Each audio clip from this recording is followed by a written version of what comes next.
Sometimes the most broken things in life teach us the greatest lessons about hope.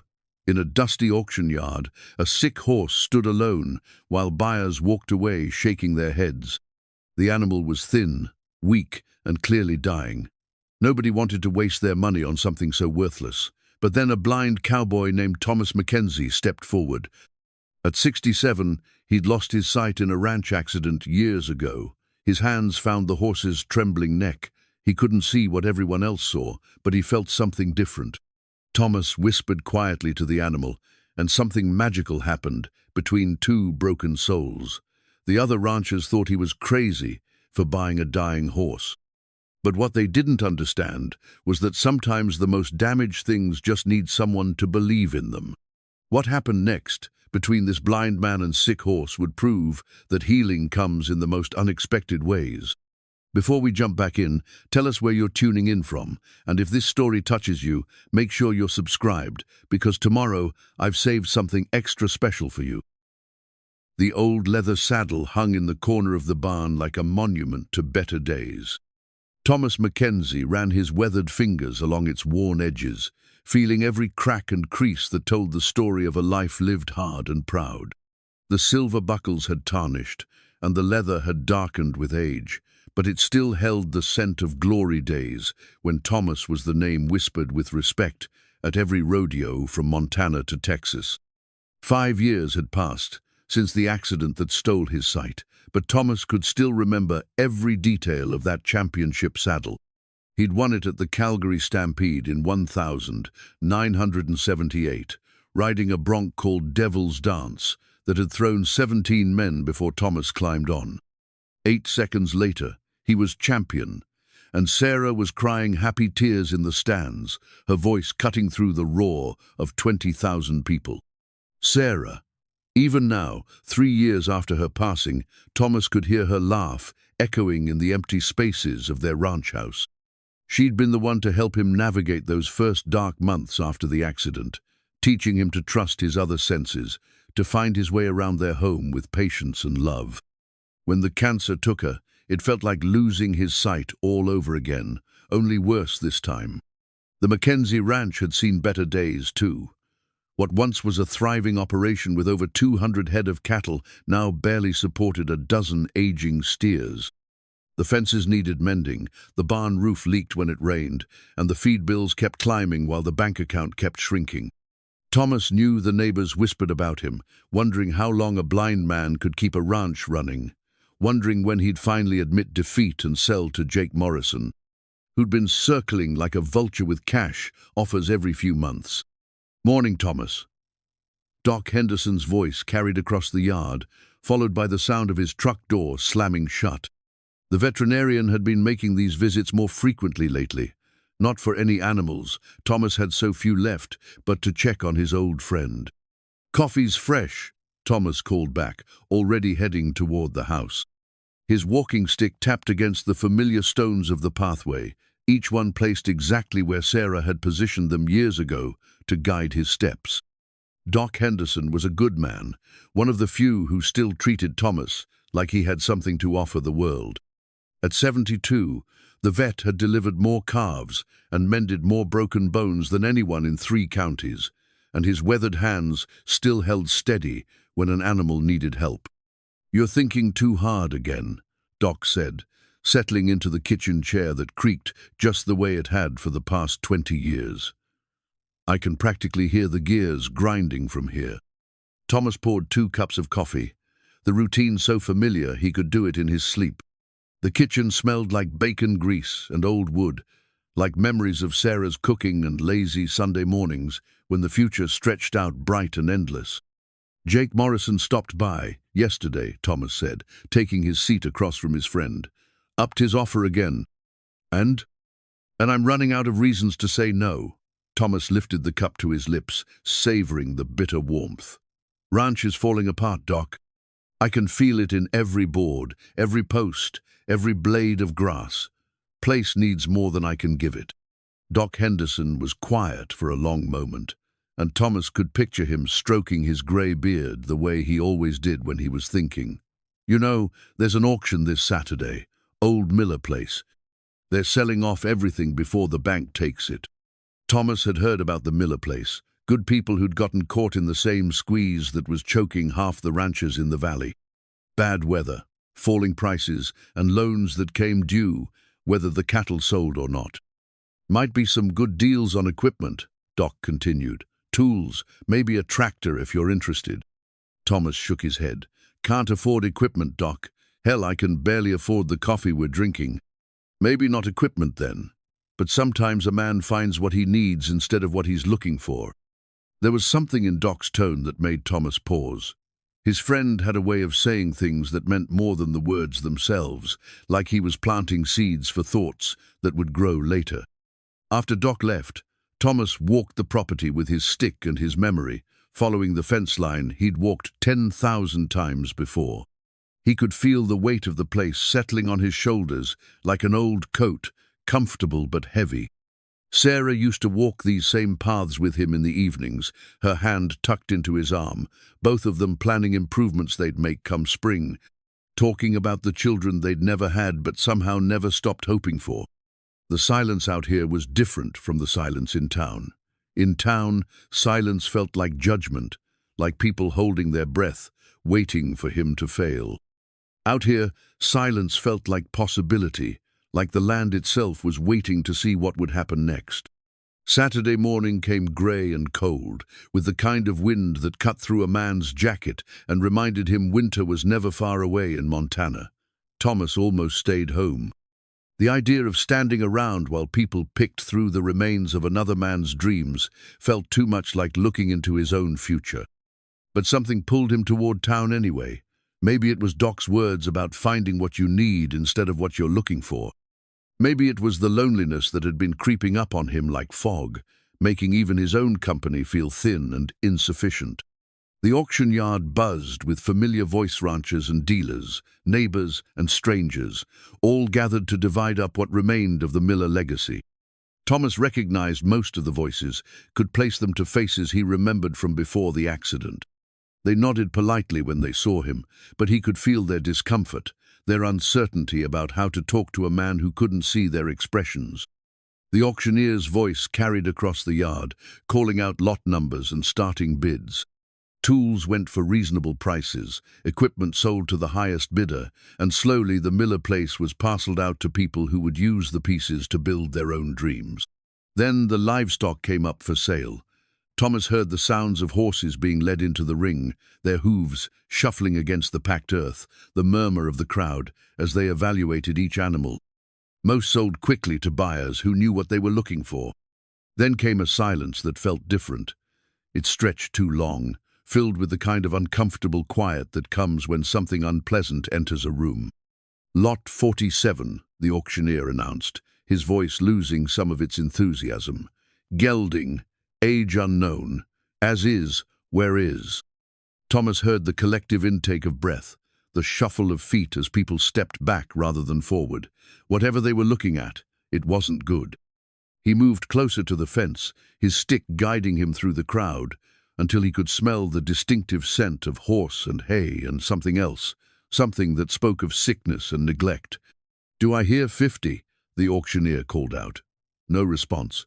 25? Still nothing. How about $10? The silence stretched so long it became painful. Thomas could feel the weight of it, the awkwardness of a room full of people looking at something nobody wanted. His fingers found the fence rail, and he leaned forward, letting his other senses paint the picture his eyes couldn't see. The sound that broke the silence wasn't what anyone expected. It came from Thomas McKenzie's walking stick tapping against the fence rail, a steady rhythm that seemed to say he was thinking, measuring, considering something the rest of them had already dismissed. $50, Thomas called out, his voice cutting through the uncomfortable quiet like a blade through butter. The murmur that followed rippled through the crowd like water disturbed by a stone. Thomas heard the shuffle of boots, the whispered conversations that people thought he couldn't hear. Words like crazy and blind fool and waste of good money drifted to his ears, but he'd learned long ago to let such talk roll off his back like rain off a tin roof. "Sold to the gentleman with the walking stick," the auctioneer announced, relief evident in his voice. He was probably grateful to move on to the next lot, something that wouldn't make everyone so uncomfortable. Thomas made his way toward the payment table, his stick navigating around legs and boots and the detritus of the auction. Behind him, he could hear people already moving on, their attention shifting to more promising lots. Nobody lingered to see what the blind cowboy had just bought himself. "You sure about this, Thomas?" The voice belonged to Bill Preston, a neighbor who'd known Thomas since before Sarah, before the accident, before everything changed. Bill's tone held the careful concern of a man trying to talk sense into a friend without causing offense. "I'm sure," Thomas replied, pulling out his worn wallet. $50 wasn't much in the grand scheme of things, but it represented groceries for a week, or gas for the truck, or any number of necessities that his shrinking budget demanded careful consideration for.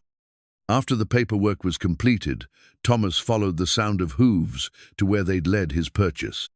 The smell hit him first, the sour scent of illness, the underlying musk of an animal that hadn't been properly cared for in too long. Then came the sound of labored breathing, each exhale a soft wheeze that spoke of congested lungs and tired bones. "He's in rough shape, Mr. McKenzie." The voice belonged to one of the auction hands, a young man whose boots scuffed nervously in the dirt. "Real rough shape. You might want to reconsider." Thomas extended his hand slowly, the way Sarah had taught him to approach any frightened animal. His fingers found the lead rope first, then followed it up to where it connected to a halter that felt loose and frayed with age. The horse didn't pull away, which told Thomas something important. This animal was either too sick to fight or too defeated to care. His hands continued their exploration, reading the horse's condition through touch, the way a blind man learns to read the world. The neck was thin, the muscles wasted from poor nutrition. The coat felt rough and patchy, missing in places where illness or neglect had taken its toll. When his palm pressed against the animal's side, he could feel each rib distinctly, like fence posts under a thin blanket. But there was something else there, too, something the sighted people in the crowd might have missed while they were focusing on the obvious problems. When Thomas's hand rested on the horse's neck, just behind the ears, he felt a slight lean into the touch. The animal's breathing, while labored, seemed to calm a fraction at human contact. "What's his story?" Thomas asked the auction hand. "Came in with the Miller estate. Been in the back pasture for months, maybe longer. Old man Miller was too proud to ask for help when things got bad, and I guess this one got forgotten about. Probably should have been put down months ago, if you ask me." Thomas continued his examination, his hands telling him things that eyes might miss. The horse's legs felt sound, despite everything else, the hooves solid if overgrown. There was structure under the neglect, bones that suggested this had once been a substantial animal. Age was hard to determine through touch alone, but the horse didn't feel ancient, just worn down by circumstances. "Help me get him loaded," Thomas said, surprising the young man. Loading the horse into Thomas's trailer took patience and gentle coaxing. The animal moved slowly, each step deliberate and careful, but he followed Thomas's voice and the gentle pressure of the lead rope. Once inside, he stood quietly, too tired to be nervous about the confinement. The drive home gave Thomas time to think about what he'd just done. $50 might not seem like much to most people, but for a man living on a fixed income with a failing ranch, it represented a leap of faith he couldn't entirely explain. Sarah would have understood. She'd always been the one to bring home stray singered cats, orphaned calves, anything that needed help and had nowhere else to go. Maybe that was what he'd recognized in that auction yard silence, the feeling of being something nobody wanted, something people looked at and saw only the problems, only the cost, only the inconvenience.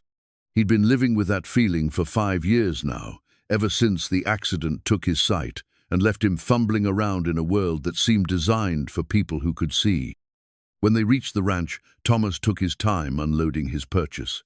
The horse stepped down from the trailer with the same careful deliberation he'd shown loading up, and Thomas led him toward the small corral behind the barn, where he could keep him separate from the other animals, until he figured out what kind of condition they were really dealing with.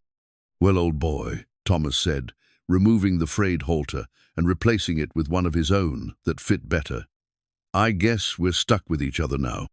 The horse stood in the center of the corral, not moving toward the water trough or the hay Thomas had thrown over the fence. Just standing, like he wasn't quite sure what was expected of him now that someone had claimed him. Thomas leaned against the fence rail, listening to the animal's breathing, trying to piece together a plan from the fragments of knowledge he'd accumulated over 40 years of ranch life. The horse needed food, obviously, but not too much too fast or it could kill him. He needed veterinary attention, which would cost money Thomas didn't have. He needed time and patience, and the kind of care that couldn't be rushed. What he needed, Thomas realized, was exactly what Thomas himself had needed after the accident, someone willing to believe that broken didn't mean worthless, that damaged didn't mean beyond repair. As the sun began to set behind the mountains, painting the sky in shades Thomas could only remember, he stood by the corral and listened to his new companion's quiet breathing. Somewhere in the distance, a coyote called to its mate, and the wind rustled through the cottonwoods Sarah had planted along the creek. "I don't know what I'm doing," Thomas admitted to the horse, his voice carrying across the corral in the gathering dusk. "But I figure we'll figure it out together." The horse didn't respond, but Thomas thought he heard a slight change in the breathing, a settling that might have been the beginning of trust. It wasn't much, but it was a start. And sometimes, Thomas had learned, a start was all you needed to find your way through the darkness. The wooden medicine cabinet sat on the workbench in the barn, like a shrine to gentler times. Thomas's fingers traced the familiar edges, feeling for the small brass latch that Sarah had polished to a warm glow every spring. Inside, her collection of remedies waited in their glass jars and tin container sherbs she'd grown in her garden, salves she'd mixed by hand, treatments passed down from her grandmother, who doctored animals when real veterinarians were 100 miles away. Thomas had avoided opening the cabinet since Sarah's death. It felt too much like disturbing her memory, like admitting she was really gone. But now, with a sick horse depending on him and veterinary bills he couldn't afford, her knowledge felt like the only lifeline he had. The first jar his fingers found contained dried comfrey leaves, their papery texture still intact after 3 years.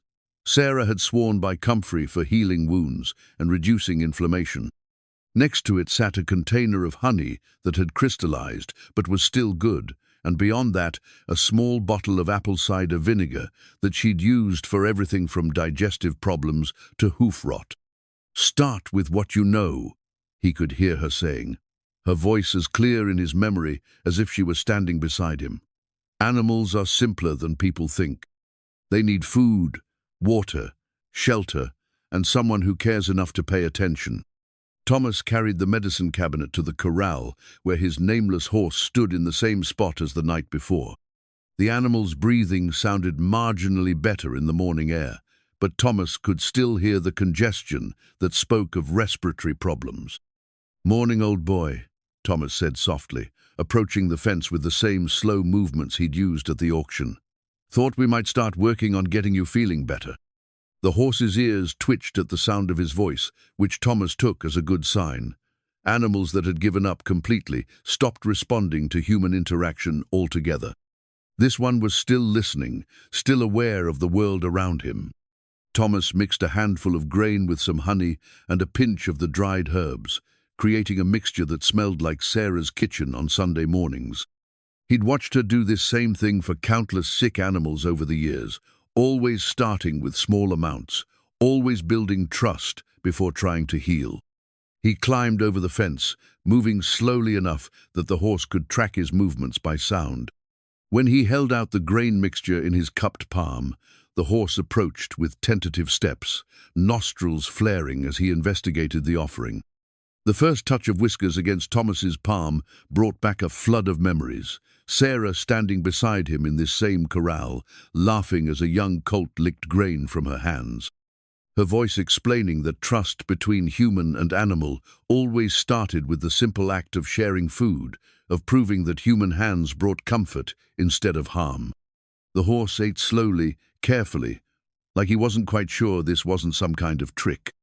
Thomas could feel the soft muzzle exploring his palm, searching for every grain, and gradually the animal's head lowered until his breath was warming Thomas's hands. "That's it," Thomas murmured, the way Sarah had taught him to talk to frightened animals. "Easy does it. Nobody's going to hurt you here." Over the next hour, Thomas established a routine that would become their morning ritual. Fresh water in a clean bucket, a careful ration of grain mixed with Sarah's healing herbs, and a thorough hands-on examination that allowed him to monitor the horse's condition without the expense of constant veterinary visits. The horse's ribs were still clearly visible, but Thomas thought he detected a slight improvement in muscle tone. The coat remained rough and patchy, but it felt less brittle under his touch. Most importantly, the animal's responses seemed a little more alert, a little more engaged with the world around him. "Need to give you a name," Thomas said, running his hands along the horse's neck. "Can't keep calling you old boy forever." The horse stood quietly under Thomas's ministrations, occasionally leaning into the contact like he was starved for gentle touch. There was something about the animal's patient endurance that reminded Thomas of his own journey through the dark months after his accident, the way you learned to accept help even when pride wanted you to refuse it, the way you discovered that healing happened one small step at a time. "Spirit," Thomas said suddenly, the name feeling right as soon as he spoke it. "That's what we'll call you, because you're not giving up, are you, boy? Still got some fight left in you." As if responding to his new name, Spirit raised his head and took a step closer to Thomas, close enough that the man could feel the horse's warmth against his chest. It was a small gesture, but it felt monumental, the first voluntary sign of trust from an animal that had every reason to fear human contact. The rest of the morning passed in a rhythm that felt natural despite being new. Thomas cleaned Spirit's water bucket and refilled it from the well, taking care to test the temperature with his hand, the way Sarah had taught him. He spread fresh hay in the shelter she'd built for sick animals, creating a soft bed that would encourage Spirit to lie down and rest. When Doc Henderson's truck pulled into the yard around noon, Thomas was sitting on the fence rail, listening to Spirit's breathing and feeling cautiously optimistic about the small improvements he'd detected. "Heard you made quite a purchase at the auction," Doc said, his boots crunching on the gravel as he approached the corral. "Word travels fast in a small town," Thomas replied. "Fast enough. Mind if I take a look at what you bought yourself?"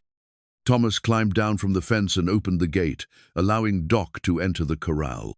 He listened as the veterinarian's experienced hands performed their own examination, checking the things Thomas couldn't assess through touch alone: the color of the horse's gums, the clarity of his eyes, the specific nature of his respiratory distress. "Well," Doc said finally, "he's in rough shape, but I've seen worse animals make full recoveries. Respiratory infection, probably pneumonia, severe malnutrition, obviously. Some skin conditions that are more cosmetic than serious. The good news is his basic structure is sound. This was once a well-built animal. What's the bad news? Treatment's going to be expensive. Antibiotics, nutritional supplements, probably a few follow-up visits.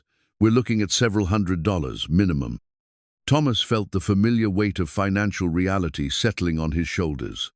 Several $100s might as well have been several thousand for all the difference it made to his bank account. "Doc," he began, but the older man held up a hand. "Hold on now. Let me finish." Doc's voice carried the tone of a man who'd already made up his mind about something. "I've been thinking about retiring, you know. Getting too old to be crawling around barns in the middle of the night. Been looking for someone to help me clear out my medicine supplies." Thomas waited, not sure where this was heading. "Happens I've got a whole cabinet full of antibiotics that are getting close to their expiration dates. Hate to see them go to waste. And I've been meaning to check on you anyway. Make sure you're taking care of yourself out here. Might as well kill two birds with one stone." The kindness in Doc's offer was wrapped in enough practical reasoning to let Thomas accept it without feeling like charity.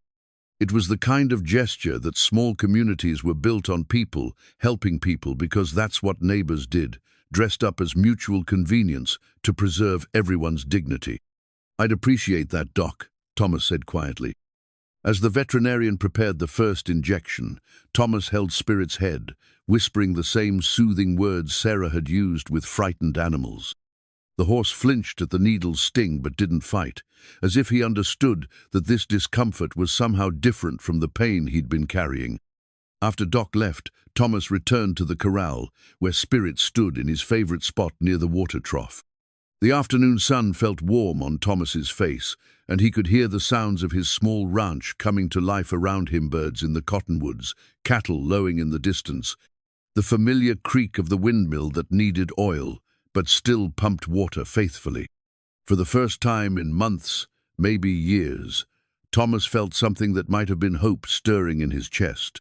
It was fragile and tentative, built on nothing more than a sick horse's willingness to eat grain from his hand and a good friend's generous heart. But it was there, warm and persistent, as the Montana sun on his face.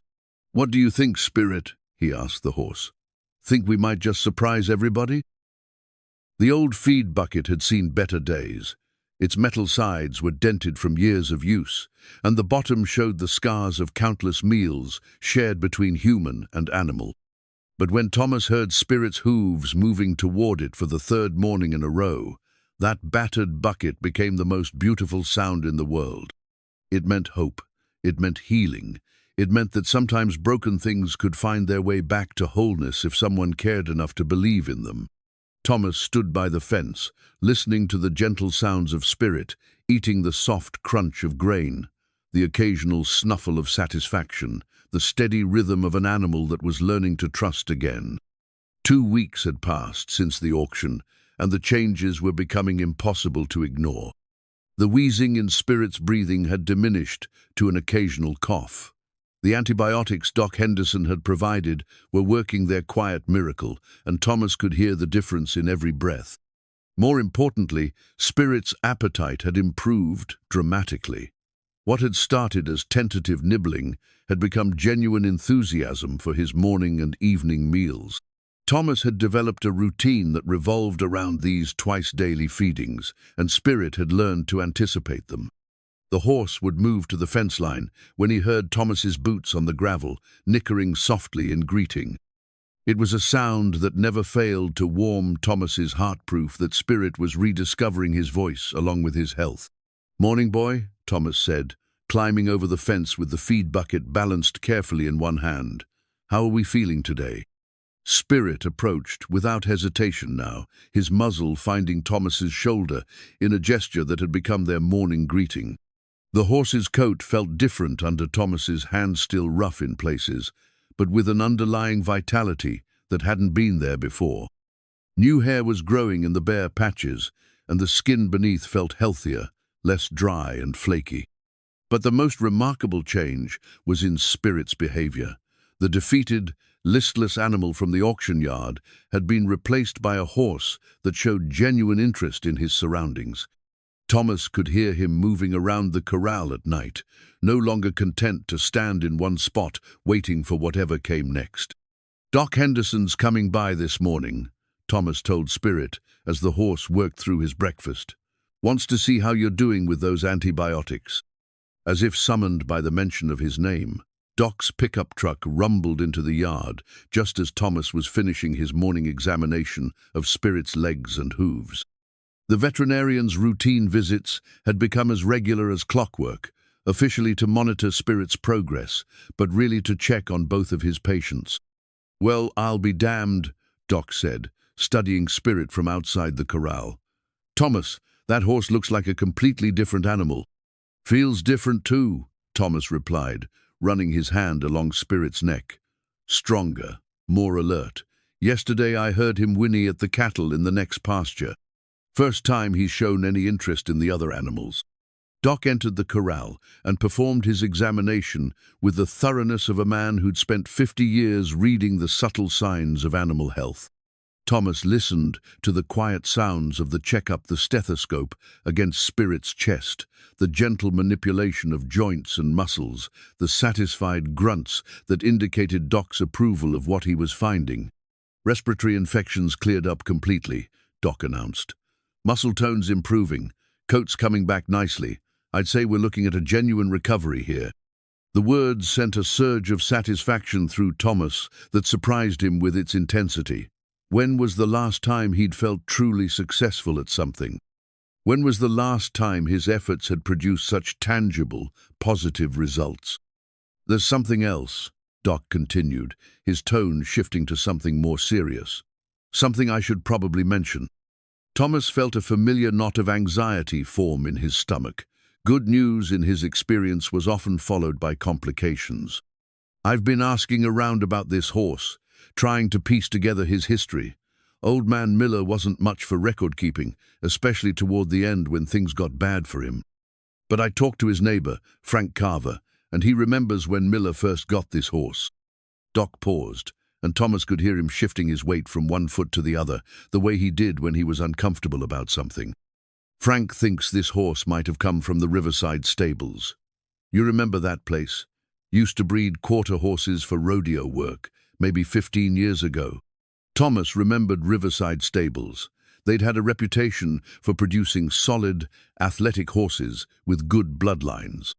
The kind of animals that cost serious money, not the kind that ended up neglected in a back pasture. "If Frank's right," Doc continued, "this horse might have more potential than either of us realized. The bone structure's certainly there. Good legs, strong back, intelligent head. Makes me wonder what his story really is." The implications of Doc's words settled over Thomas like a heavy blanket. If Spirit had come from good breeding stock, if he'd once been a valuable animal, then his recovery might mean more than just saving a sick horse. It might mean Thomas had stumbled onto something that could actually help his financial situation. But even as the thought occurred to him, Thomas found himself rejecting it. Spirit wasn't a commodity to be evaluated and sold. He was a living being who'd been discarded and forgotten, who'd found his way back to health through patience and care. The idea of profiting from that recovery felt somehow wrong.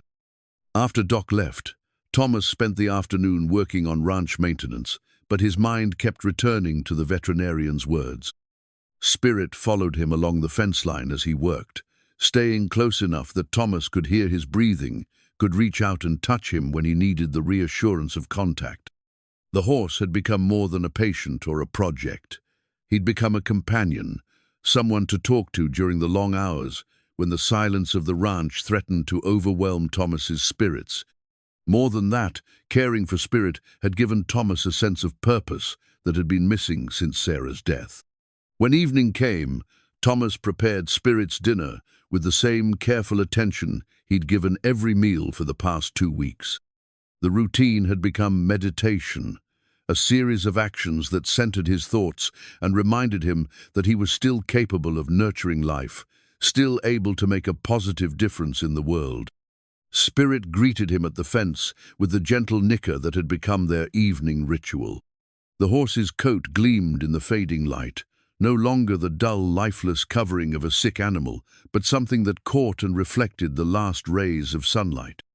As Spirit ate, Thomas reflected on the changes in both of them. The horse had regained his physical health, but Thomas realized he'd found something to a reason to get up in the morning, a living reminder that healing was possible even when the damage seemed too severe to overcome. The evening air carried the scent of approaching autumn, and Thomas could hear the distant sounds of geese heading south for the winter. Change was coming, as it always did, but for the first time in years, he wasn't afraid of what it might bring. "We're doing pretty good, aren't we, Spirit?" he said, running his hand along the horse's shoulder. "Both of us healing up, both of us finding our way." Spirit lifted his head from the feed bucket and pressed his muzzle against Thomas's chest, a gesture of affection that spoke louder than words. In that moment, standing in the gathering dusk with a recovered horse, breathing warm against his shirt, Thomas felt something he'd almost forgotten existed. He felt whole. The photograph lay face down in the dirt of Spirit's stall, its edges curled from 3 years of being carried in Thomas's shirt pocket. He'd reached for his handkerchief, and the picture had tumbled out, landing where Spirit's hooves had packed the earth smooth as concrete. Thomas knelt carefully, his fingers finding the familiar shape of the frame, and for a moment he could see Sarah's face as clearly as if his sight had returned. Their wedding day, 1976. Sarah in her grandmother's dress, him in a borrowed suit that was too tight in the shoulders. Both of them grinning like they'd discovered a secret the rest of the world hadn't figured out yet. She'd been 22, he'd been 24, and they'd thought they had forever stretched out ahead of them like an endless prairie. "Found something in there with you, did I?" Thomas asked Spirit, who had wandered over to investigate the human crouched in his living space. The horse's breath warmed the back of Thomas's neck as he carefully tucked the photograph back into his pocket, next to his heart where it belonged. 4 weeks had passed since the auction, and Spirit's transformation continued to amaze everyone who saw him. The skeletal horse that nobody wanted had filled out considerably, his ribs no longer visible beneath a coat that was growing thicker and more lustrous with each passing day. But the changes went deeper than physical appearance. Spirit had developed a personality, a presence that commanded attention in ways that had nothing to do with his previous sorry state. Thomas could feel it in the way Spirit moved with purpose now, with the fluid grace of an athlete returning to form. The horse had begun showing off, prancing around the corral when he thought Thomas was watching, tossing his head and snorting like a young stallion full of spring energy. "You're getting awful proud of yourself," Thomas told him, running his hands along Spirit's neck to check the new muscle development there. "Pretty soon you'll be too good for the likes of me." But even as he joked, Thomas felt a growing unease that had nothing to do with Spirit's recovery. The better the horse looked, the more attention he drew from the neighbors and townspeople who stopped by to see the miracle transformation. Most of them meant well, but their comments carried implications that made Thomas uncomfortable. "That's turning into quite a valuable animal," Bill Preston had said just yesterday. "Might be worth having him appraised. See what kind of investment you made. Could probably get 10 times what you paid for him now," added Frank Carver, who'd driven over specifically to get a look at Spirit. "Horse like that, in good condition, he's worth serious money." The word money seemed to follow Spirit around like a shadow now. Thomas understood the practical reality. He needed income, the ranch needed repairs, and Spirit represented potential financial salvation. But every time someone suggested selling the horse, something in Thomas's chest tightened like a fist. The morning's mail had brought another letter from Jake Morrison, the third one this month. Each offer for the ranch property was higher than the last, and each one came with the same gentle pressure disguised as friendly concern for Thomas's welfare. "Thomas," the latest letter read, "I know you're attached to that place, but winter's coming, and maintenance on a ranch is getting beyond what one man can handle, especially with your situation. My offer stands, and it's more than fair market value. You could take the money, buy yourself a nice little place in town, and not have to worry about cattle and feed bills anymore." Your situation. That's how people referred to his blindness now, like it was a temporary inconvenience that would resolve itself if everyone just pretended it wasn't permanent. Thomas folded the letter and stuffed it into his jacket pocket, next to Sarah's photograph. Jake Morrison's offers were becoming harder to ignore, especially when the bills kept piling up and the bank account kept shrinking. But the idea of selling the ranch felt like abandoning the last connection he had to the life he'd built with Sarah. "What do you think, boy?" he asked Spirit, who had finished his morning grain and was investigating the fence posts with the curiosity of an animal that was rediscovering the world around him. "Think I'm being foolish, hanging on to this place?" Spirit didn't answer, but his presence felt like comfort anyway. The horse had become Thomas's sounding board, the recipient of thoughts and worries that had nowhere else to go. It was easier to voice his fears to an animal that couldn't judge him, couldn't offer advice that came wrapped in pity or impatience. The sound of an approaching vehicle interrupted his brooding. Thomas recognized the engine note of Doc Henderson's truck, but there was another vehicle with him, something with a diesel engine that spoke of serious business rather than social calls. "Morning, Thomas," Doc called out as the engines shut off. "Brought someone to meet you. This is Jim Walker from the Regional Livestock Association. He's been hearing stories about your horse." Thomas felt his shoulders tense automatically. Official visits usually meant complications, and he'd had enough complications to last several lifetimes. Mr. McKenzie. Jim Walker's voice carried the professional courtesy of a man conducting business rather than making friends. I hope you don't mind the intrusion, but I've been getting calls about a horse that's made quite a recovery. Mind if I take a look? There wasn't really a polite way to refuse, so Thomas led the two men to Spirit's corral. He listened as Jim Walker's boots circled the fence, could hear the man's intake of breath when he got his first clear look at Spirit. "Well, I'll be," Walker said quietly. "Doc, you weren't exaggerating. That's a remarkable animal." Thomas felt a familiar surge of pride mixed with protective anxiety. Compliments about Spirit always seemed to come with hidden price tags. "Mr. McKenzie," Walker continued, "I don't know if you're aware of this, but I think your horse might have some significant breeding in his background. The conformation, the way he carries himself, the bone structure, all of it suggests quality bloodlines." Here it comes, Thomas thought. The suggestion that Spirit belonged somewhere else, with someone else, in circumstances that didn't include a blind cowboy on a failing ranch. "Have you considered having him professionally evaluated?" Walker asked. "There are people who specialize in identifying bloodlines, tracing pedigrees. If this horse is what I think he might be, we could be talking about substantial value." That word again. Value. As if Spirit's worth could be reduced to numbers on an appraisal sheet. "I bought him for $50, Thomas said carefully. "As far as I'm concerned, that's what he cost, and that's what he's worth to me." But even as he spoke the words, Thomas knew they weren't entirely true. Spirit was worth far more than $50 to him. The horse had become his companion, his purpose, his daily reminder that healing was possible. The question was whether that emotional value would be enough to sustain them both when the practical realities of ranch life demanded more substantial solutions. After the visitors left, Thomas returned to Spirit's corral and found the horse waiting for him by the gate, as if sensing his human's need for comfort. The photograph in his pocket seemed to pulse with warmth against his chest, a reminder of other times when difficult decisions had to be made, when love and practicality pulled in different directions. "Sarah would know what to do," he told Spirit. "She always knew what to do." But Sarah was gone, and Thomas was left to navigate these waters alone, guided only by the sound of Spirit's breathing and the fading memory of a woman who'd believed that broken things could always find their way back to wholeness.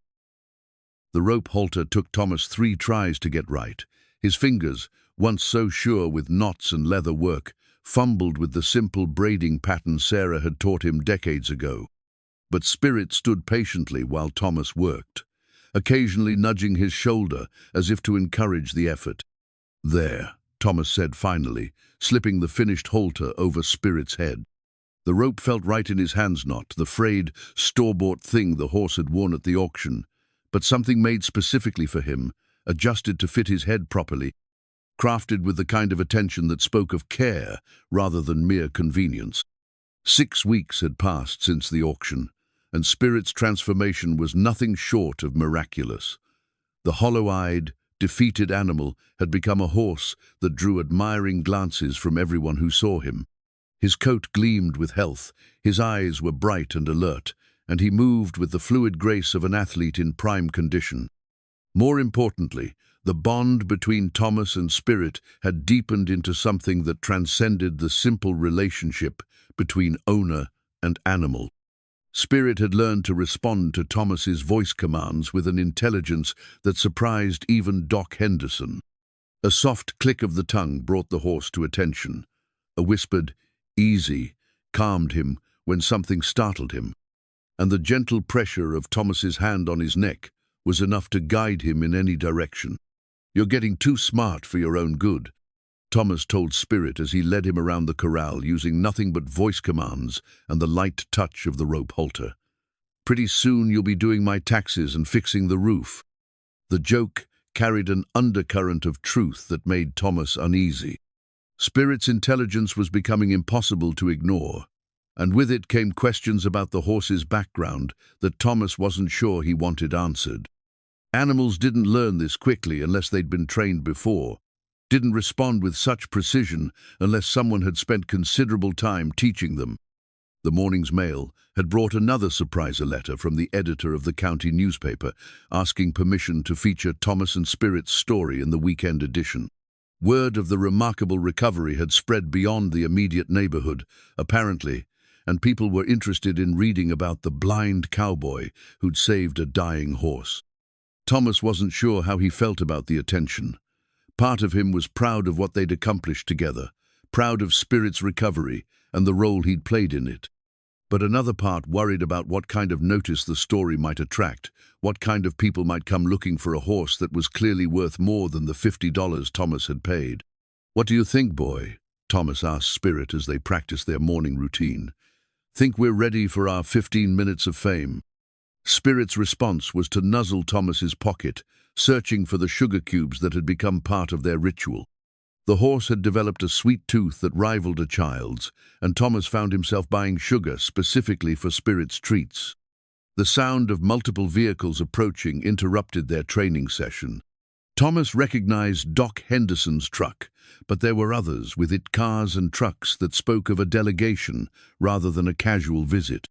"Thomas," Doc called out as the engines shut off.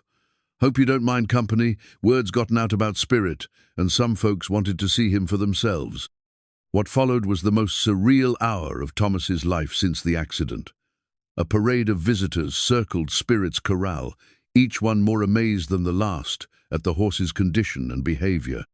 There was Mary Chen from the newspaper, her camera clicking constantly as she documented Spirit's movements. Jim Walker had returned with two other livestock specialists, their professional jargon filling the air with talk of bloodlines and confirmation and potential. But the visitor who made Thomas most nervous was a man named Robert Steinberg, who introduced himself as a representative of something called the American Quarter Horse Heritage Foundation. "Mr. McKenzie," Steinberg said in the careful tone of someone delivering potentially explosive news, "I've been studying your horse, and I believe he may be a significant animal. The markings, the build, the way he moves everything suggests he might be connected to some very important bloodlines." Thomas felt the familiar knot of anxiety forming in his stomach. Connected how?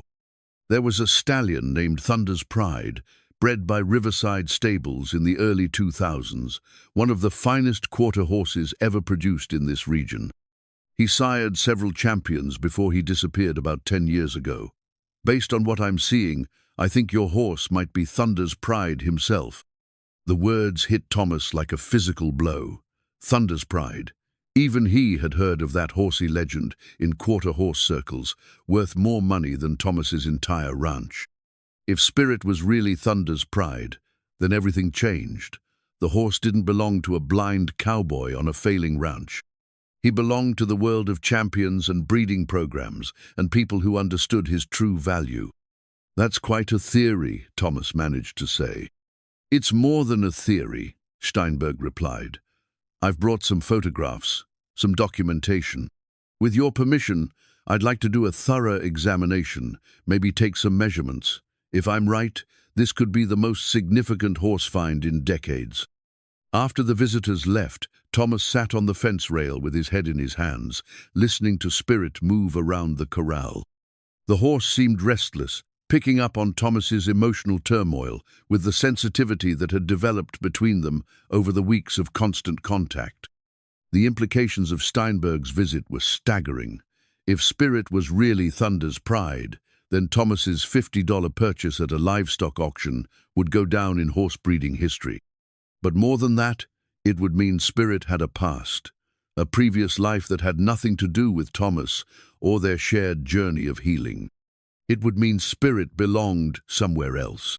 "Come here, boy," Thomas called softly, and Spirit approached immediately, pressing his head against Thomas's chest in the gesture that had become their private language of comfort. Thomas ran his hands over the horse's face, feeling the familiar contours that had become as recognizable to him as his own reflection had once been. Whether Spirit was Thunder's Pride or just a nameless horse that somebody had thrown away, he was still the same animal that had trusted Thomas with his recovery, that had given Thomas a reason to get up every morning. "Doesn't matter what they call you," Thomas whispered into Spirit's ear. "Doesn't matter what papers you might have or who you used to belong to. Right here, right now, your spirit, you're mine, and I'm yours, and that's all that matters. But even as he spoke the words, Thomas knew the situation had become more complicated than he could handle alone. If Spirit really was Thunder's pride, then people would come looking for him. People with legal claims and financial interests and resources that a blind cowboy couldn't match. The rope halter he'd made that morning suddenly felt like a symbol of something precious and fragile connection that might not survive the forces that were gathering around them like storm clouds on the horizon. As the sun set behind the mountains, Thomas remained by the fence, listening to Spirit's quiet breathing and trying to prepare himself for whatever was coming next. The photograph in his pocket seemed to pulse with warmth, reminding him of Sarah's voice during their own difficult times. Sometimes the right thing and the easy thing aren't the same thing, Thomas, but you always know which one you have to choose. The question was whether he'd be strong enough to make that choice when the time came. The blue ribbon was tangled in Spirit's mane like a forgotten dream. Thomas's fingers found it during their morning grooming routine, hidden beneath the thick hair that had grown back full and lustrous over the past 2 months. The silk felt expensive against his weathered skin, and when he worked it free, he could feel the raised lettering of words embossed in gold. "What's this you've been hiding from me?" Thomas asked Spirit, who stood perfectly still as Thomas examined the ribbon with his fingertips. The horse's behavior had changed over the past few days, becoming more restless, more alert to sounds from beyond the ranch, as if he was remembering something that had been buried under months of illness and neglect. Thomas made his way to the house, the ribbon clutched carefully in his hand. His fingers traced the embossed lettering over and over, trying to decode the message that might explain everything about Spirit's mysterious past. The gold thread felt real, substantial, the kind of thing that came with serious accomplishments, not county fair participation prizes. "Doc," Thomas said into the phone, his voice tight with anticipation. "I need you to come over. Found something that might be important." 20 minutes later, Doc Henderson's truck pulled into the yard with unusual urgency. Thomas met him at the corral, the ribbon still clutched in his palm like evidence in a criminal case. "What's got you so worked up?" Doc asked, but his tone changed when Thomas handed him the ribbon. There was a long silence, and Thomas could practically hear Doc's sharp intake of breath. "Jesus Christ, Thomas, do you know what this is? I was hoping you could tell me."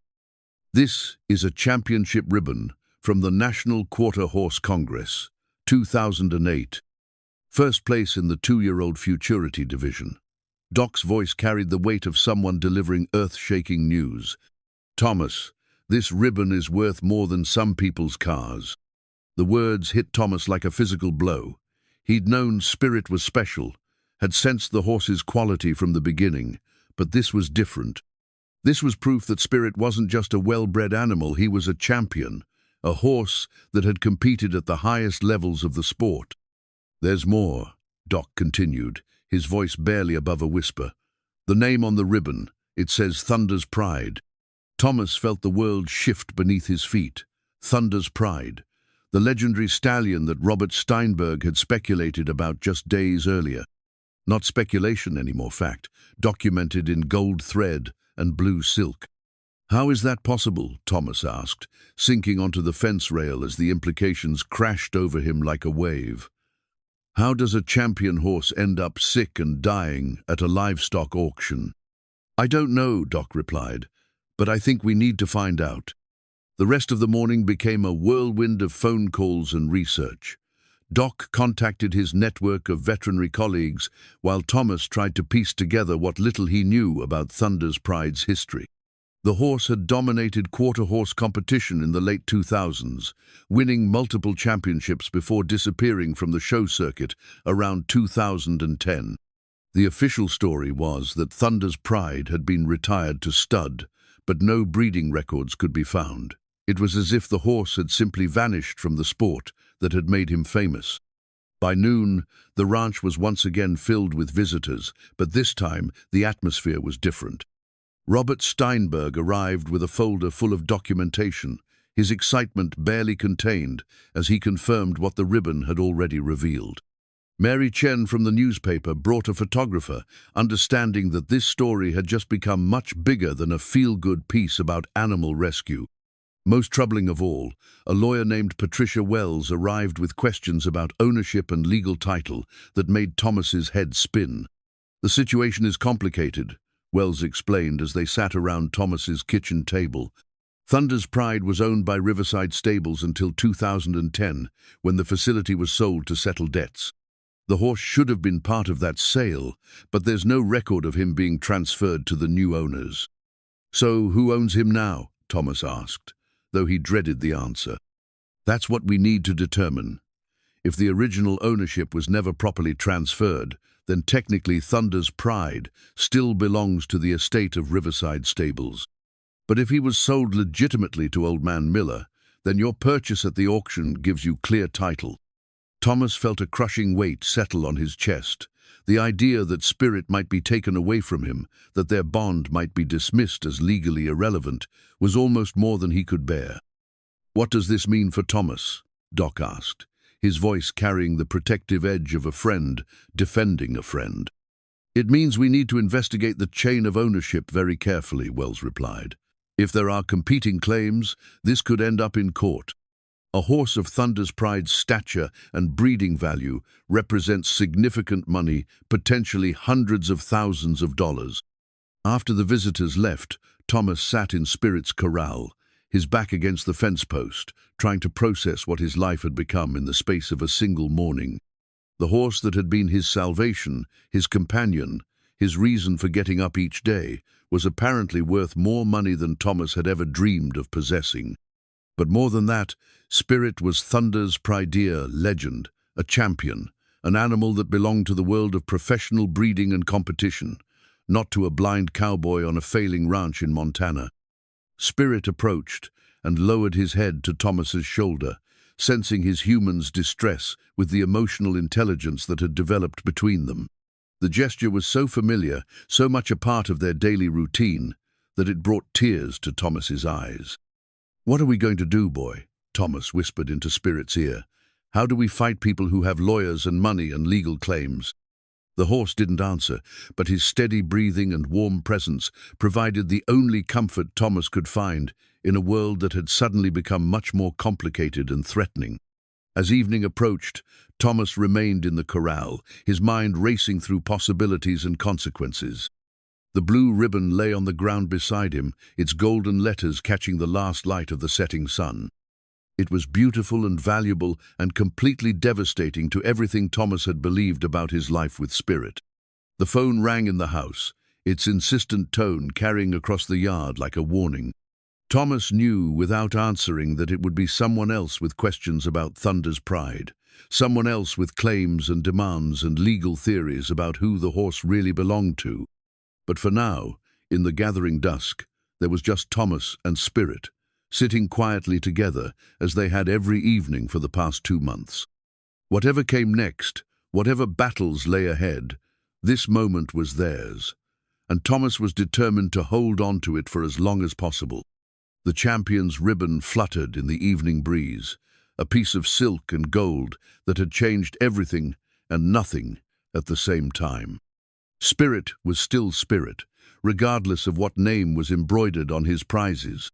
The question was whether love and care would be enough to keep him where he belonged, or whether the law would demand its own kind of justice. The legal documents arrived on a Tuesday morning that felt too ordinary for such momentous news. Thomas heard the mail truck's familiar rattle in his driveway, followed by the sound of papers being stuffed into his mailbox with more force than usual. When he retrieved them, his fingers found an envelope thick enough to contain trouble.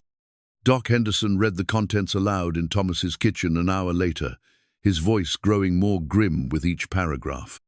The Riverside Stables estate, represented by the law firm of Morrison, Patterson, Prapus Associates, was filing a claim for immediate return of the horse known as Thunder's Pride, along with damages for his care and maintenance during the period of unlawful possession. "They want him back, Thomas," Doc said quietly, "and they want you to pay for the privilege of having taken care of him." Thomas sat at his kitchen table, The same table where he and Sarah had shared breakfast every morning for 25 years, and felt the walls of his world closing in. The lawyers were claiming that Thunder's Pride had never been legally sold to Old Man Miller, that his appearance at the auction was the result of theft or fraud, and that Thomas's purchase was therefore invalid. "How long do I have?" Thomas asked. "The hearing is scheduled for next Friday." 1 week. Doc's voice carried the weight of a man delivering a terminal diagnosis. "They're asking for immediate custody, pending the court's decision." The days that followed blurred together in a haze of preparation and desperation. Patricia Wells, the lawyer who'd been helping Thomas understand his legal position, worked around the clock trying to establish a legitimate chain of ownership. But the records from Riverside stables were incomplete. Old Man Miller was dead, and the auction house had sold dozens of horses with questionable documentation over the years. "The problem," Wells explained during one of their strategy sessions, "is that Thunder's Pride's value works against us. If this were a $50 horse with no particular breeding or accomplishments, nobody would care about the paperwork. But we're talking about a champion stallion worth hundreds of thousands of dollars. The court is going to be very careful about who has the right to keep him." Thomas spent his evenings in Spirit's corral, trying to maintain their normal routine while battling the growing certainty that their time together was coming to an end. The horse seemed to sense the tension, becoming increasingly restless and protective. When strangers approached the fence, Spirit would position himself between them and Thomas, ears pinned back in warning. "You know something's wrong, don't you, boy?" Thomas said, running his hands over Spirit's neck in the gesture that had become their private language of comfort. "You can feel it too." The community response surprised Thomas with its intensity. Mary Chen's newspaper article about the legal battle had sparked outrage among local residents who saw the case as big city lawyers trying to steal a horse from a man who'd saved its life. Neighbors who'd barely spoken to Thomas since his accident suddenly appeared at his door, offering support, money, testimony, anything that might help. Bill Preston organized a legal defense fund that raised $3,000 in 4 days. Frank Carver offered to testify about Old Man Miller's legitimate ownership of the horse. Even Jake Morrison, who'd been pressuring Thomas to sell his ranch, stopped by to offer his support. "Don't matter what papers they wave around," Morrison said, surprising Thomas with his vehemence. "That horse was dying when you took him. You saved his life, and that ought to count for something in any reasonable court." But reasonable wasn't guaranteed, as Patricia Wells reminded Thomas repeatedly. The law was about documentation and ownership rights, not about emotional bonds or moral victories. If the Riverside estate could prove their case, Thomas would lose Spirit, regardless of how much love and care had gone into his recovery. Doc Henderson spent the week gathering medical records and photographs that documented Spirit's condition at the time of purchase. The before and after evidence was stark X-rays, showing the horse's malnourished state, photographs of his infected wounds and matted coat, veterinary reports detailing the extent of his illness. "If nothing else," Doc said, "we can show the court what kind of condition Thunder's Pride was in when you bought him. They were ready to put him down rather than spend money on treatment." The night before the hearing, Thomas couldn't sleep. He sat on his front porch listening to the sounds of his ranch cattle lowing in the distance, the wind through the cottonwoods, the familiar creak of the windmill that still needed oil. These were the sounds of home, of the life he'd built with Sarah and tried to maintain alone. In the corral, Spirit paced restlessly, his hooves drumming against the packed earth in a rhythm that spoke of anxiety and confusion. The horse had developed a routine built around Thomas's presence, and the disruption of that routine was clearly causing distress. Around midnight, Thomas made his way to the corral and climbed over the fence. Spirit approached immediately, pressing his head against Thomas's chest in their familiar greeting. For a long time, neither of them moved, just two beings finding comfort in each other's presence while the world prepared to tear them apart. "I don't know what's going to happen tomorrow," Thomas told Spirit, "but I want you to know that these past few months have been the best I've had since Sarah died. You gave me something to care about, something to get up for every morning. Whether you're Thunder's Pride or just Spirit, you'll always be the horse that saved my life as much as I saved yours." Spirit's response was to wrap his neck around Thomas's shoulders, holding him in something that felt remarkably like an embrace. The gesture was so human, so clearly intentional, that it brought tears to Thomas's eyes. As dawn broke over the mountains, Thomas prepared for what might be his last morning routine with Spirit. The familiar tasks, mixing grain with supplements, checking water, examining the horse's condition, took on a poignancy that made every moment feel precious. The convoy of vehicles that arrived to transport them to the courthouse looked more like a funeral procession than a legal proceeding. Patricia Wells rode in the lead car, her briefcase full of arguments and documentation that might or might not be enough to keep Thomas and Spirit together. Doc Henderson drove Thomas in his old pickup truck, the same vehicle that had brought so much veterinary care to Spirit over the past months. The horse trailer followed behind, carrying Spirit toward a hearing that would determine his fate. "Whatever happens," Doc said as they pulled into the courthouse parking lot, "you did right by that horse. Don't let anybody tell you different." Thomas nodded, but his throat was too tight for words. Through the truck's window, he could hear Spirit moving restlessly in the trailer, could imagine the confusion and fear the horse must be feeling at being transported to an unfamiliar place surrounded by strangers. The courthouse steps felt steeper than they should have, and Thomas's walking stick tapped against the concrete with unusual uncertainty. Behind him, he could hear the voices of neighbors and supporters who'd driven to town to witness the proceedings. Their presence was comforting, but it couldn't change the fundamental question at the heart of the case. Did love and care create ownership, or was ownership simply a matter of legal documents and financial transactions? In a few hours, a judge would decide not just the fate of a horse, but the nature of the bond between a blind man and the animal that had given him back his purpose in life.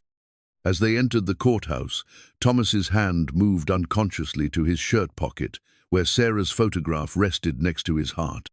He was going to need all the strength she'd ever given him to face whatever came next. The judge's gavel rested on the bench like a wooden promise of finality. Thomas could hear it there, silent but present, waiting to render the decision that would determine whether he and Spirit would go home together or be separated forever. Judge Margaret Harrison had a reputation for fairness, but fairness in legal matters didn't always align with fairness in matters of the heart. Thomas sat in the front row of the courtroom, his hands folded in his lap, listening to the sounds of a formal proceeding that would reduce months of love and healing to arguments about ownership and legal precedent. "Your Honor," began the lawyer representing the Riverside Stables estate, "this case is quite straightforward. Thunder's Pride is a registered champion quarter horse with documented breeding rights worth approximately $400,000. The defendant purchased this animal for $50 at a livestock auction under circumstances that suggest the seller had no legal right to the property. $400,000. The number hung in the air like smoke, making Thomas feel foolish forever, thinking his $50 investment could stand up to that kind of value. But then Patricia Wells rose to present his defense, and Thomas remembered that some things couldn't be measured in money. "Your Honor," Wells said, "Thomas McKenzie purchased this horse in good faith from a legitimate auction. More importantly, he purchased an animal that was ours from an animal that the previous caretakers had allowed to deteriorate to the point where euthanasia was the humane option. Mackenzie's care and dedication saved Thunder's Pride's life." The testimony began with Robert Steinberg, who confirmed Thunder's Pride's identity and value with the clinical precision of an expert witness. His words painted a picture of a legendary animal whose breeding potential represented a small fortune in the competitive world of quarter horse racing. Then came the estate's lawyer, who presented documentation showing that Thunder's Pride had never been legally transferred to Old Man Miller, that his appearance at the auction was the result of confusion and poor record-keeping rather than legitimate sale. Thomas listened to each witness with growing dread. The legal case against him was strong, built on documentation and precedent that his emotional arguments couldn't overcome. When Patricia Wells called him to testify on his own behalf, Thomas's legs felt unsteady as he made his way to the witness stand. "Mr. McKenzie," Wells began gently, "please tell the court about the condition of the horse you purchased at the Miller auction." Thomas's voice was steady as he described Spirit's condition that day, the labored breathing, the visible ribs, the listless demeanor of an animal that had given up hope. He spoke about the late-night vigils, the careful feeding schedule, the gradual transformation from dying horse to healthy companion. And during this recovery period, Wells continued, "Did anyone from the Riverside estate contact you about the horse's identity or ownership?"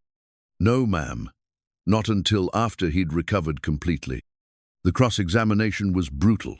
The estate's lawyer pressed Thomas about his knowledge of the horse's value, suggesting that he'd knowingly purchased stolen property and hidden Thunder's Pride's identity to avoid legitimate ownership claims. "Mr. McKenzie," the lawyer said with barely concealed contempt, "are you telling this court that you had no idea you were purchasing a champion quarter horse worth hundreds of thousands of dollars?" "I knew I was purchasing a sick horse that nobody else wanted," Thomas replied firmly.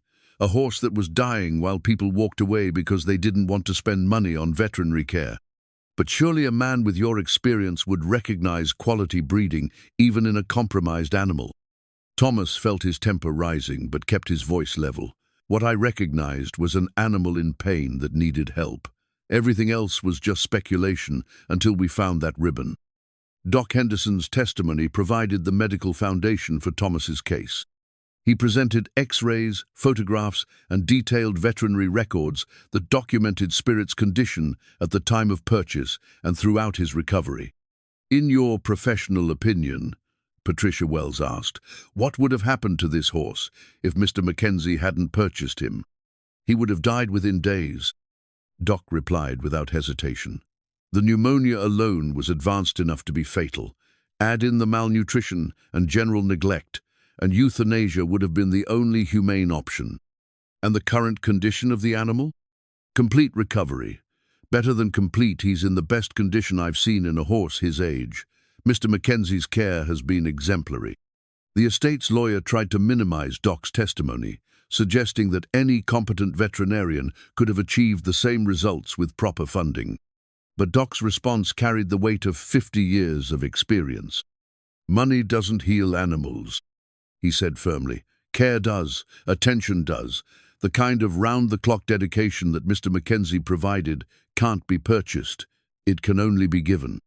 The community witnesses followed neighbors who testified to Thomas's character, the auction house representative who confirmed the legitimacy of the sale, even Jake Morrison, who surprised everyone by speaking passionately about Thomas's right to keep the horse he'd saved.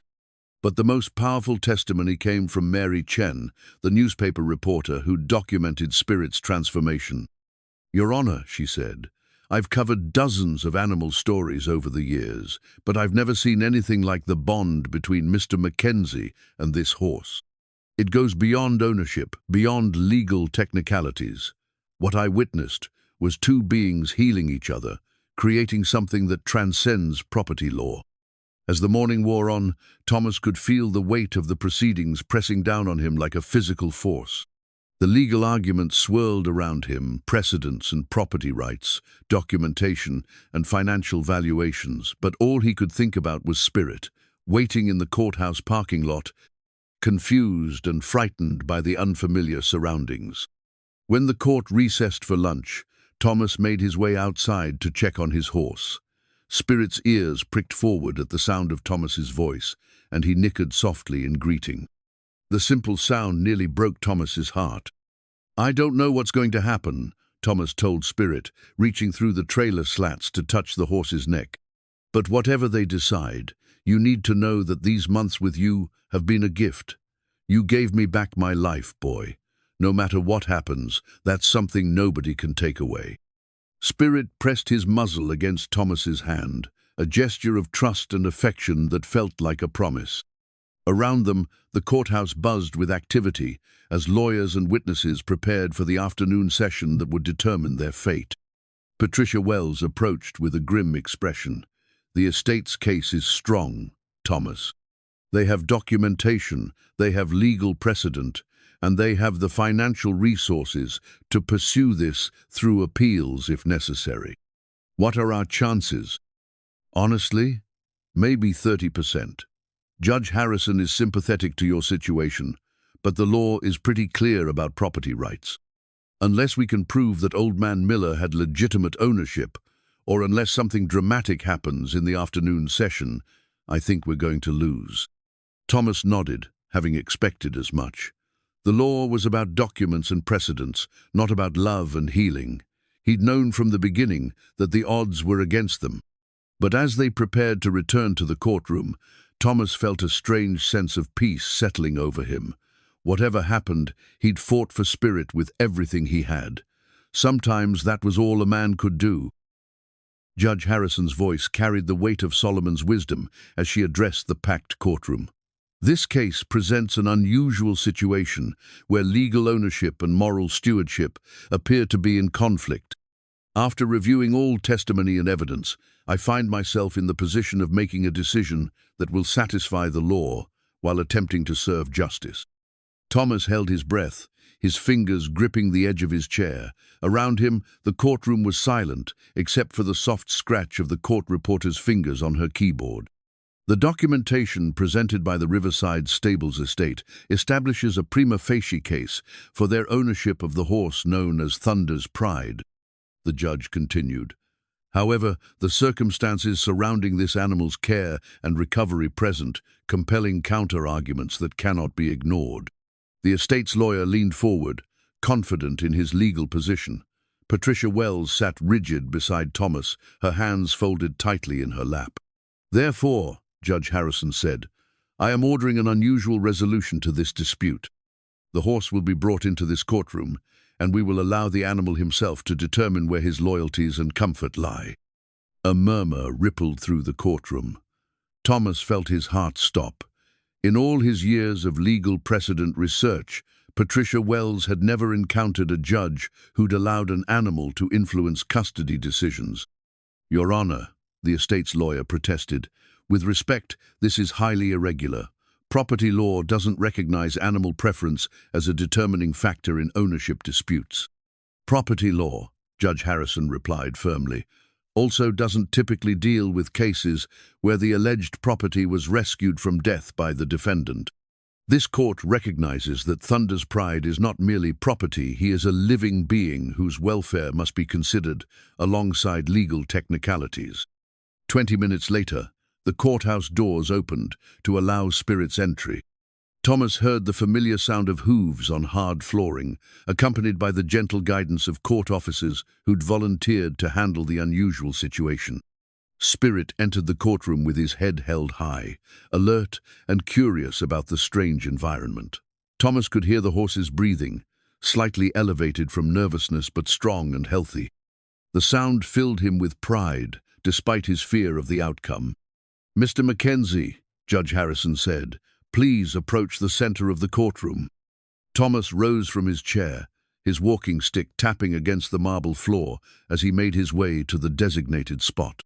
Behind him, he could hear the collective intake of breath from the spectators who'd come to witness this unprecedented proceeding.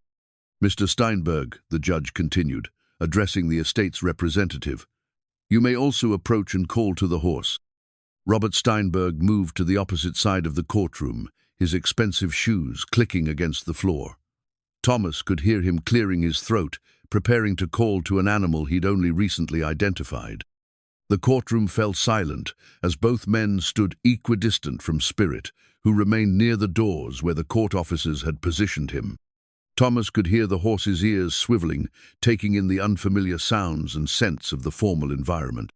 Thunder's Pride, Steinberg called in his professional voice. Come here, boy. Come to me. The horse didn't move. Thomas could hear Spirit's breathing, could sense the animal's confusion at being called by a name he'd rarely heard, by a voice that held no warmth or familiarity. Spirit, Thomas called softly, using the same gentle tone he'd employed during countless mornings of feeding and grooming. Come here, boy. It's okay. The response was immediate and unmistakable. Spirit's hooves rang against the courthouse floor as he crossed the space between them, moving directly to Thomas without hesitation. The horse pressed his muzzle against Thomas's chest in their familiar greeting, nickering softly in recognition and relief. The courtroom erupted in whispers and gasps. Even Judge Harrison seemed moved by the obvious bond between man and horse. "Thunder's pride," Steinberg called again more insistently. "Here, boy. Come here." But Spirit remained pressed against Thomas, his head resting on the man's shoulder, in a gesture that spoke louder than any legal document. When Thomas raised his hand to stroke the horse's neck, Spirit leaned into the touch with obvious contentment. "The animal has made his choice clear," Judge Harrison observed. "But let us test this further. Mr. McKenzie, please move to the opposite side of the courtroom." Thomas's heart sank. The judge was being thorough, ensuring that Spirit's choice wasn't simply based on proximity or convenience. He walked across the courtroom, his stick guiding him to the far wall, leaving Spirit standing alone in the center. "Mr. Steinberg, please call to him again." "Thunder's pride, come here. Good boy, come to me." Once again, Spirit ignored the call completely. The horse turned his head toward Thomas, ears pricked forward, clearly searching for his human companion. "Spirit," Thomas called from across the room. "Come here, boy." Without hesitation, Spirit crossed the courtroom again, his hooves echoing in the silence as he went directly to Thomas. This time, the horse positioned himself protectively between Thomas and the rest of the room, as if shielding his human from the strange environment. The estate's lawyer made one final attempt. "Your Honor, this proves nothing. The animal simply responds to the voice he's familiar with. Legal ownership cannot be determined by—" "Legal ownership," Judge Harrison interrupted, "is exactly what this court is here to determine. And I have just witnessed the most compelling evidence possible that this animal belongs with the man who saved his life." Thomas felt tears stinging his eyes as the judge's words sank in. Spirit remained pressed against his side, solid and warm and unmistakably choosing their bond over the financial interests of strangers. "Therefore," Judge Harrison continued, "this court finds that the care and dedication demonstrated by Thomas McKenzie, combined with the animal's clear preference for his company, supersedes the technical ownership claims of the Riverside Stables estate. Mr. McKenzie's purchase at the auction is hereby deemed legal and binding." The gavel fell with a sound like thunder, and the courtroom exploded in applause. Thomas buried his face in Spirit's neck, overwhelmed by relief and gratitude that threatened to buckle his knees. "Furthermore," the judge added as the noise subsided, "given the extraordinary circumstances of this case and the obvious welfare of the animal involved, this court orders that the Riverside Stables estate pay Mr. McKenzie's legal costs as compensation for the stress and expense of this unnecessary litigation." Thomas felt hands clapping his shoulders, heard Doc Henderson's distinctive laugh of triumph, sensed the crowd of supporters gathering around them in celebration. But all of his attention was focused on Spirit, who remained calm and steady beside him, despite the chaos of victory. "We did it, boy," Thomas whispered into the horse's ear. "We're going home together."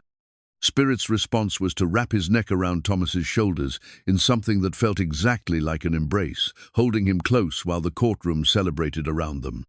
In that moment, Thomas understood that they hadn't just won a legal battle, they'd proven that love and care could triumph over money and power, that the bond between two beings who'd healed each other was stronger than any document or financial claim.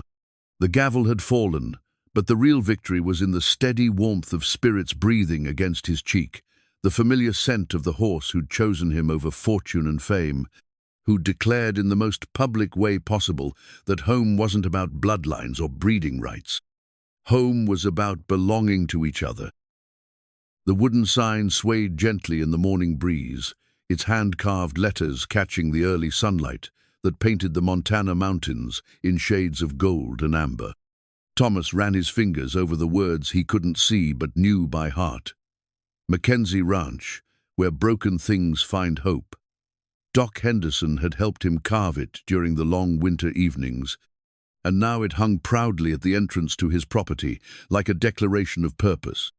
6 months had passed since the courthouse victory, and the McKenzie ranch had transformed into something Thomas had never imagined when he'd bought a dying horse for $50. Word of Spirit's story had spread far beyond the county lines, bringing visitors from across the region who wanted to see the miracle horse and the blind cowboy who'd saved him. But more importantly, it had brought other broken things that needed hope. "Easy there, girl," Thomas said softly to the mare in the far corral, his voice carrying the patience that had become his trademark. "Nobody's going to hurt you here." The mare was the 7th rescue horse to arrive at the ranch since spring. She'd been found abandoned on a back road, her ribs showing through a matted coat, her eyes holding the same defeated look that Spirit had worn at the auction. Like all the others, she would need time and patience, and the kind of careful attention that couldn't be rushed. Spirit had become Thomas's partner in the healing process, serving as a calming presence for the frightened animals that arrived at the ranch. The former champion seemed to understand his role as ambassador, approaching each new rescue with gentle curiosity, showing them through his own recovery that trust was possible again. "He's teaching them," Doc Henderson had observed during one of his visits, "teaching them that humans can be kind, that this place is safe. I've never seen anything like it." The ranch's transformation had required help from the community that had rallied around Thomas during the legal battle. Jake Morrison had surprised everyone by withdrawing his offers to purchase the property and instead organizing work crews to repair fences and rebuild the barn. Bill Preston had donated feed and supplies, while Frank Carver had helped establish the non-profit status that allowed the ranch to accept donations and grants. Mary Chen's follow-up articles had attracted attention from animal welfare organizations and private donors who wanted to support the ranch's mission. The legal settlement from the Riverside estate had provided enough funding to establish a modest endowment, ensuring that the McKenzie Ranch could continue its work regardless of Thomas's personal finances. But the most significant change was in Thomas himself. The bitter isolation that had consumed him since Sarah's death had been replaced by a sense of purpose that got him up before dawn and kept him working until well after sunset. The ranch buzzed with activity, now volunteers who came to help with the horses, visitors who wanted to hear the story, reporters who continued to document the ongoing recoveries. "Thomas," called a familiar voice from the yard. Patricia Wells approached the corral with the confident stride of a woman who'd found her own purpose in the aftermath of their legal victory. She'd taken on several similar cases since then, representing people whose bonds with animals transcended simple ownership concepts. "Morning, Patricia. What brings you out here so early?" "Good news," she replied, the smile evident in her voice. "The state legislature is considering a bill that would recognize animal preference in custody disputes. They're calling it the Thunder's Pride Act."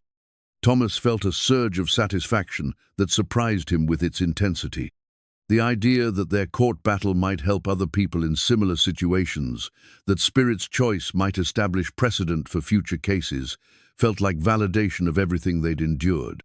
"There's something else," Patricia continued.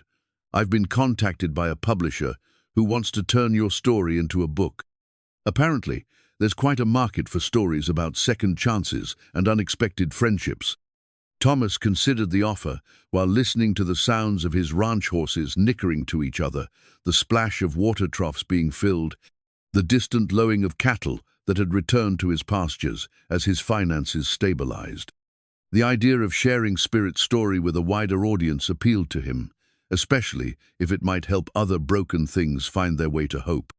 "What do you think, boy?" Thomas asked Spirit, who had wandered over to investigate the conversation.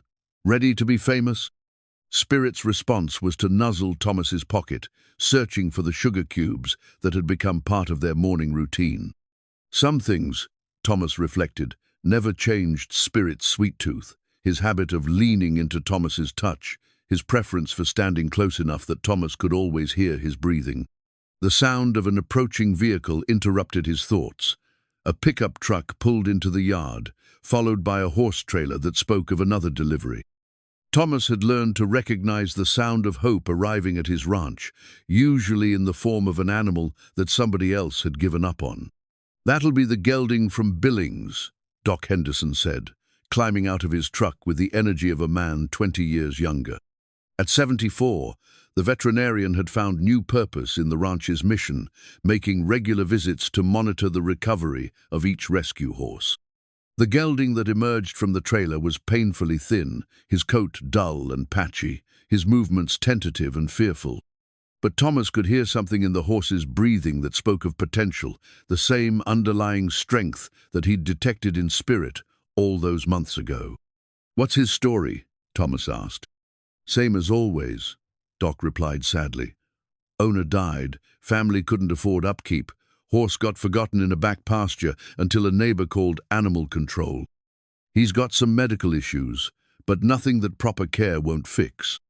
Thomas approached the new arrival with the patience that had become his signature, moving slowly enough that the horse could track his movements by sound. When he extended his hand, the gelding flinched away, then gradually allowed the contact. "It's okay, boy," Thomas murmured, the same words he'd spoken to Spirit at the auction so many months ago. "You're safe now. We're going to take good care of you." Behind him, Spirit nickered softly, adding his own reassurance to the welcome. The sound seemed to calm the new arrival, who lifted his head slightly and took his first tentative step toward trust. As the morning progressed, Thomas fell into the familiar rhythm of integrating a new rescue into the ranch's routine. Medical examination, careful introduction to the other horses, establishment of feeding schedules and exercise routines. Each step was guided by the lessons he'd learned with Spirit, refined through experience with the 6 horses who'd followed. By afternoon, the new gelding was settled in a corral next to Spirit's, where the champion could provide companionship without overwhelming the frightened animal. Thomas stood by the fence, listening to the gentle sounds of horses getting acquainted, and felt the deep satisfaction that had become the cornerstone of his new life. "Hard to believe it's been less than a year," Doc Henderson observed, joining Thomas at the fence. "From one dying horse to a full-scale rescue operation, Sarah would be proud." The mention of his wife's name no longer brought the sharp pain it once had. Instead, Thomas felt a warm glow of connection, as if Sarah's spirit lived on in the work they were doing at the ranch. She'd always been the one to bring home strays, to believe that broken things could be healed with enough patience and love. "She always said that helping was its own reward," Thomas replied. "I guess I finally understand what she meant." As evening approached, Thomas made his final rounds of the day, checking on each horse, ensuring that water troughs were full and feed buckets prepared for the morning. The routine had become meditation, a series of actions that centered his thoughts and reminded him of his purpose. Spirit followed him on these evening walks, staying close enough that Thomas could reach out and touch him whenever he needed the reassurance of contact. The bond between them had deepened rather than diminished with the addition of other horses to their family. If anything, sharing their healing journey with other broken souls had strengthened their connection. "What do you think, boy?" Thomas asked as they stood together watching the sunset paint the sky in colors he could only remember. "Think we're making a difference?" Spirit's response was to rest his head on Thomas's shoulder, a gesture that had become their private language of affection and understanding. In the distance, the other rescue horses grazed peacefully in their pastures, living proof that second chances were possible, that broken didn't mean worthless. The wooden sign creaked gently in the evening breeze, its message clear to anyone who might be looking for hope in the gathering darkness. The McKenzie Ranch had become more than a place where animals recovered from neglect and abuse. It had become a testament to the power of believing in broken things, of seeing potential where others saw only problems. Thomas pulled the faded photograph from his shirt pocket, his fingers tracing the familiar edges as he did every evening. Sarah smiled up at him from their wedding day, young and beautiful and full of faith in their future together.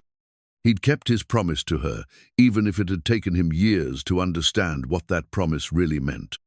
"We did it, Sarah," he whispered to the photograph. "We found our way back to hope." As full darkness settled over the Montana landscape, Thomas and Spirit walked slowly back to the house, surrounded by the quiet sounds of a ranch at peace. Tomorrow would bring new challenges, new broken things that needed healing, new opportunities to prove that love and patience could overcome almost any damage. But tonight, there was just the satisfaction of work well done, the comfort of a horse's steady breathing beside him, and the knowledge that sometimes the most broken things teach us the greatest lessons about hope. The McKenzie Ranch had become exactly what its sign promised, a place where broken things found hope, where second chances became new beginnings, and where a blind cowboy and a champion horse proved that belonging to each other was worth more than all the money in the world.